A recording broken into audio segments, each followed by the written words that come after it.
Okay, so I just shared a little clip of us brushing a gelding that we had in 2024, early spring. We picked him up from Columbus. We met actually the seller, and she was from Kentucky. He was the right price, and when I say the right price, real cheap. So my sister and I needed a project to work on, and in order to obviously bring some value in him and then sell them to the right customer. So we had very limited information. We thought maybe he was a Rocky Mountain horse, some sort of cross in that. Didn't ask a ton of questions, got a few videos, and we said, okay, we'll come pick him up type deal. So a little bit about my sister and my background. And I laughed because I was just listening to a podcast, and they were talking to one of the Road to a Horse contesters that is coming up for March.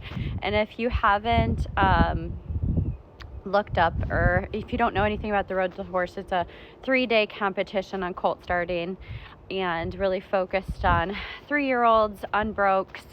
You know, these aren't the 3-year-olds that we're buying in the quarter horse world, or, you know, with top bloodlines by any means. These are grittier horses. And so back to our gelding. He was actually a feral horse. We didn't know that.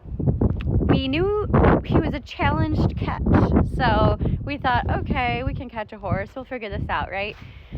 Well, it put some of our roping skills to test, which we had very limited skills in roping. But I think back on our childhood, we grew up on some gritty horses. We grew up on off-the-track thoroughbreds. We pretty much rode anything anyone would let us ride. And I actually showed Thoroughbred. He was huge. He was like 16'3". I was teeny tiny tot, and I think most everyone thought when we went into the ring that we were going to die, to put it in better terms. And I loved him, but he taught me the most, and we never won literally anything. Like, I didn't win anything, but he was a great teacher. He had his challenges. He'd run into his stall, never walk into his stall. He was hard to keep weight on. He was just one of those big goobers. Head would be flown in the air. So I think back on how that horse impacted this horse, and we called him Bean. So we call all of our green horses green beans until we feel that they're not quite the shade of green anymore. So that is my story of purchasing a feral wild horse. He actually, when we found his original story, he came out of an abuse, a severely abused case where he was rescued and not handled. So we then purchased him from a gal that got hurt.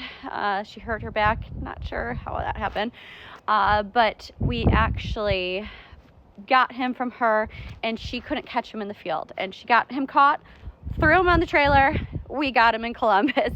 And we actually it took some time to get him loaded into our trailer in the middle of some random fairgrounds in Columbus, Ohio. But that is a little backstory on our feral wild horse that we once purchased. And I'm going to add this. I was also about 9 months pregnant when we did this, and I was the one that actually taught him how to be caught again while I was pregnant. So I could share more. I'm going to try to find some videos on Mr. Bean as well.